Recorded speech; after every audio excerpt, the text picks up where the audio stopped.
ನಮಸ್ಕಾರ ಸ್ನೇಹಿತರೆ, 30 ವರ್ಷಗಳ ಸುದೀರ್ಘ ಇತಿಹಾಸವಿರುವ ನಮ್ಮ ಚಿಂತಾಮಣಿಯ ಹೃದಯ ಭಾಗದಲ್ಲಿರುವ ಬೃಹತ್ IDSMT ಮಾರುಕಟ್ಟೆಯನ್ನು ದಿಢೀರನೆ ನೆಲಸಮ ಮಾಡುತ್ತಿರುವುದು ಏಕೆ? ಕೋಟ್ಯಾಂತರ ರೂಪಾಯಿ ಬೆಲೆ ಬಾಳುವ ಈ ಕಟ್ಟಡವನ್ನು ಒಡೆದು ಹಾಕುತ್ತಿರುವ ಇಂದಿನ ಅಸಲಿ ಕಾರಣವೇನು? ಇದು ಕೇವಲ ಅಭಿವೃದ್ಧಿಯೇ ಅಥವಾ ಸಾರ್ವಜನಿಕರನ್ನು ಕಾಪಾಡಲು ತೆಗೆದುಕೊಂಡ ಅನಿವಾರ್ಯ ನಿರ್ಧಾರವೇ? ಹಳೆಯ ಕಟ್ಟಡದ ಜಾಗದಲ್ಲಿ ಬರಲಿರುವ ಹೈಟೆಕ್ ಮಾರುಕಟ್ಟೆಯ ನಕ್ಷೆ ಹೇಗಿದೆ ಗೊತ್ತಾ? ಈ ಎಲ್ಲ ರೋಚಕ ಮತ್ತು ಆಘಾತಕಾರಿ ಸತ್ಯಗಳನ್ನು ಇಂದಿನ ವಿಡಿಯೋದಲ್ಲಿ ಎಳೆಯಾಗಿ ಬಿಚ್ಚಿಡಲಿದ್ದೇವೆ.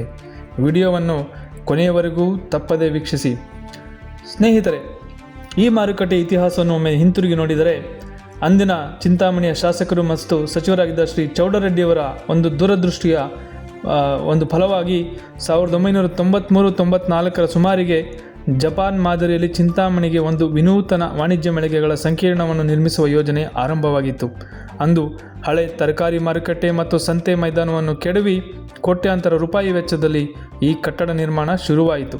ಆದರೆ ಗುತ್ತಿಗೆದಾರರ ಹಣ ಪಾವತಿಯ ವಿವಾದಗಳು ನ್ಯಾಯಾಲಯದ ಮೆಟ್ಟಿಲೇರಿ ಕಾಮಗಾರಿ ಅರ್ಧಕ್ಕೆ ನಿಂತು ಕಟ್ಟಡ ದೀರ್ಘಕಾಲ ಉದ್ಘಾಟನೆಯಾಗದೆ ಹಾಳು ಬಿದ್ದಿತ್ತು. ವರ್ಷಗಳ ಕಾಲ ನಿರ್ವಹಣೆ ಇಲ್ಲದ ಈ ಕಟ್ಟಡವು ಹಂದಿಗಳ ವಾಸಸ್ಥಾನವಾಗಿ ಅನೈತಿಕ ಚಟುವಟಿಕೆಗಳ ತಾಣವಾಗಿತ್ತು. ನಂತರ ದಿನಗಳಲ್ಲಿ ಡಾಕ್ಟರ್ MC ಸುಧಾಕರ್ ಅವರ ಪ್ರಯತ್ನದ ಫಲವಾಗಿ ದುರಸ್ತಿಗೊಂಡು ಮಳಿಗೆಗಳು ಹಂಚಿಕೆಯಾದರೂ ದಶಕಗಳ ಕಾಲದ ನಿರ್ಲಕ್ಷ್ಯದಿಂದಾಗಿ ಈ ಕಟ್ಟಡ ತನ್ನ ಮೂಲ ಭದ್ರತೆಯನ್ನು ಸಂಪೂರ್ಣವಾಗಿ ಕಳೆದುಕೊಂಡಿತ್ತು. ಇತ್ತೀಚೆಗೆ ಇದೇ ಹಳೆಯ ಕಟ್ಟಡದ ಮೇಲೆಯೇ ಮತ್ತೊಂದು ಅಂತಸ್ತನ್ನು ನಿರ್ಮಿಸಲು ಸರ್ಕಾರ ತೀರ್ಮಾನಿಸಿತ್ತು. ಆದರೆ 30 ವರ್ಷ ಹಳೆಯ ಈ ಶಿಥಿಲ ಕಟ್ಟಡ ಹೊಸ ಅಂತಸ್ತಿನ ಭಾರವನ್ನು ತಡೆಯಬಲ್ಲದೆ ಎಂಬ ಗಂಭೀರ ಪ್ರಶ್ನೆ ಎದುರಾದಾಗ ಸಿವಿಲ್ ಟೆಕ್ನಾಲಜೀಸ್ ಇಂಟರ್ನ್ಯಾಷನಲ್ ಎಂಬ ಪ್ರತಿಷ್ಠಿತ ತಜ್ಞರ ಸಂಸ್ಥೆಯ ಮೂಲಕ ವೈಜ್ಞಾನಿಕ ಪರೀಕ್ಷೆಗಳನ್ನು ನಡೆಸಲಾಯಿತು. ವರದಿ ಬಂದಾಗ ಕಟ್ಟಡದಲ್ಲಿ ಬಳಸಲಾದ ಕಾಂಕ್ರೀಟ್ ಮತ್ತು ಮೇಲ್ಛಾವಣಿಯ ಕಬ್ಬಿಣದ ಕಂಬಿಗಳು ಬಹಳಷ್ಟು ತುಕ್ಕು ಹಿಡಿದು ಹೋಗಿದ್ದವು ಮತ್ತು ಛಾವಣಿಯ 40% ಭಾಗ ಯಾವ ಕ್ಷಣದಲ್ಲಾದರೂ ಕುಸಿದು ಬೀಳುವ ಹಂತದಲ್ಲಿತ್ತು. ಇಂತಹ ದುರ್ಬಲ ಕಟ್ಟಡದ ಮೇಲೆ ಹೊಸ ಅಂತಸ್ತು ನಿರ್ಮಿಸಿದರೆ ಖಂಡಿತ ಪ್ರಾಣಹಾನಿ ಸಂಭವಿಸುತ್ತದೆ ಎಂದು ತಜ್ಞರು ಎಚ್ಚರಿಸಿದರು.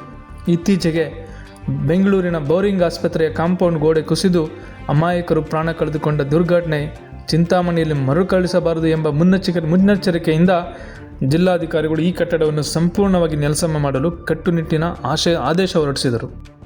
ಹಳೆಯ ಕಟ್ಟಡ ಕೆಡವಲಾಗುತ್ತಿದೆ ಎಂದರೆ ಮಾರುಕಟ್ಟೆ ಶಾಶ್ವತವಾಗಿ ಮುಚ್ಚುತ್ತದೆ ಎಂದರ್ಥವಲ್ಲ. ಬದಲಾಗಿ ಅದೇ ಜಾಗದಲ್ಲಿ ಚಿಂತಾಮಣಿ ನಗರದ ಕೀರ್ತಿಯನ್ನು ಹೆಚ್ಚಿಸುವಂಥ ಅತ್ಯಾಧುನಿಕ, ಸುಸಜ್ಜಿತ ಹಾಗೂ ಭವ್ಯವಾದ ನೂತನ ತರಕಾರಿ ಮಂಡಿ ತಲೆ ಎತ್ತಲಿದೆ. ಹಳೆಯ ಮತ್ತು ಹೊಸ ಕಟ್ಟಡಕ್ಕೆ ಅಜಗಜಾಂತರ ವ್ಯತ್ಯಾಸವಿದೆ. ಹಳೆಯ ಕಟ್ಟಡದಲ್ಲಿ 194 ಅಂಗಡಿಗಳಿದ್ದರೆ ಹೊಸ ಮಾರುಕಟ್ಟೆಯಲ್ಲಿ ಸುಮಾರು 328 ಸುಸಜ್ಜಿತ ವ್ಯಾಪಾರ ಮಳಿಗೆಗಳಿರಲಿವೆ. ಹಾಗೂ ಮೊದಲು ಪಾರ್ಕಿಂಗ್ ವ್ಯವಸ್ಥೆ ಯಾವುದೇ ಪಾರ್ಕಿಂಗ್ ವ್ಯವಸ್ಥೆ ಇರಲಿಲ್ಲ. ಈಗ ವಾಹನ ನಿಲುಗಡೆಗಾಗಿಯೇ 50 ಕಾರುಗಳ ಅತ್ಯಾಧುನಿಕ ಬೇಸ್ಮೆಂಟ್ ಪಾರ್ಕಿಂಗ್ ವ್ಯವಸ್ಥೆ ಹಾಗೂ 121 ಟೂ ವೀಲರ್ ವಾಹನಗಳಿಗೆ ಪ್ರತ್ಯೇಕ ಸ್ಥಳಾವಕಾಶ ಇರಲಿದೆ. ಇದರ ಜೊತೆಗೆ 2 ಸುಸಜ್ಜಿತ ಶೌಚಾಲಯದ ಬ್ಲಾಕ್ಗಳು, ಕ್ಯಾಂಟೀನ್ ಸೌಲಭ್ಯ, ಲಿಫ್ಟ್, UPS ಮತ್ತು ಅಗ್ನಿಶಾಮಕ ಸುರಕ್ಷತಾ ವ್ಯವಸ್ಥೆಗಳನ್ನು ಅಳವಡಿಸಲಾಗುತ್ತಿದೆ. ಹಾಗೆ ಈ ಒಂದು ಭವ್ಯವಾದ ಕಟ್ಟಡದ ಎದುರುಗಡೆ ಒಂದು ಎಂಟ್ರೆನ್ಸ್ ಒಳ್ಳೆ ಭವ್ಯವಾದ ಎಂಟ್ರೆನ್ಸ್ ಆರ್ಚ್ ಮತ್ತು ಒಂದು ಫ್ಲ್ಯಾಗ್ ಹಾಯಿಸ್ಟಿಂಗ್ ವ್ಯವಸ್ಥೆಯನ್ನು ಕೂಡ ಇರಲಾಗುತ್ತಿದೆ. ಸ್ನೇಹಿತರೆ, ಇಂತಹ ಬೃಹತ್ ಅಭಿವೃದ್ಧಿ ಕಾರ್ಯ ನಡೆಯುವಾಗ ಕೆಲವು ತಾತ್ಕಾಲಿಕ ತೊಂದರೆಗಳು ಎದುರಾಗುವುದು ಸಹಜ. ಈ ಹೊಸ ಕಟ್ಟಡ ನಿರ್ಮಾಣವಾಗುವ ಅವಧಿಯಲ್ಲಿ ನಮ್ಮ ವ್ಯಾಪಾರಸ್ಥರು ಸ್ವಲ್ಪ ಮಟ್ಟಿನ ಕಷ್ಟ ನಷ್ಟಗಳನ್ನು ಹಾಗೂ ಸ್ಥಳಾಂತರದ ಅನಾನುಕೂಲಗಳನ್ನು ಎದುರಿಸಬೇಕಾಗುತ್ತದೆ. ಆದರೆ ದಯವಿಟ್ಟು ಅರ್ಥ ಮಾಡಿಕೊಳ್ಳಿ, ಈ ಕಷ್ಟ ಕೇವಲ ಸ್ವಲ್ಪ ದಿನಗಳವರೆಗೆ ಮಾತ್ರ. ಈ ಭವ್ಯ ಕಟ್ಟಡ ಪೂರ್ಣಗೊಂಡಾಗ ವ್ಯಾಪಾರಸ್ಥರಿಗೆ ಅತ್ಯುತ್ತಮ ಮೂಲಸೌಕರ್ಯಗಳು ದೊರೆಯುವುದಲ್ಲದೆ ಗ್ರಾಹಕರ ಸಂಖ್ಯೆಯೂ ಹೆಚ್ಚಾಗಿ ವ್ಯಾಪಾರ ವಹಿವಾಟು ಹೆಚ್ಚಾಗಲಿದೆ.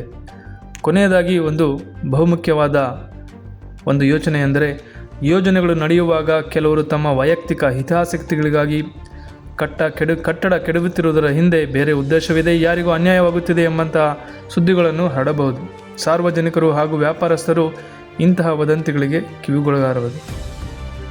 ಹಿಂದೆ ನಮ್ಮ ರಾಷ್ಟ್ರಪತಿಗಳಾದಂಥ ಅಬ್ದುಲ್ ಕಲಾಂ ಅವರು ಹೇಳಿದಂತೆ, ನಾಳೆಯ ಒಳಿತಿಗಾಗಿ ಇಂದಿನ ಸ್ವಲ್ಪ ಕಷ್ಟಗಳನ್ನು ನಾವು ಸಹಿಸಲೇಬೇಕಾಗುತ್ತದೆ. ಅದೇ ರೀತಿ ಹಳೆಯ ಈ ಒಂದು ಕಟ್ಟಡವನ್ನು ನೆಲಸಮವಾಗಿಸಿ ಹೊಸ ಭವ್ಯವಾದ ತರಕಾರಿ ಮಾರುಕಟ್ಟೆ ಎಲ್ಲ ಚಿಂತಾಮಣಿಯ ಸಾರ್ವಜನಿಕರಿಗೆ ಹಾಗೂ ವ್ಯಾಪಾರಸ್ಥರಿಗೆ ಅನುಕೂಲವಾಗುವಂತೆ ಆಗಲಿ. ಅಭಿವೃದ್ಧಿಯ ಕಾರ್ಯಕ್ಕೆ ನಾವೆಲ್ಲರೂ ಕೈ ಜೋಡಿಸೋಣ.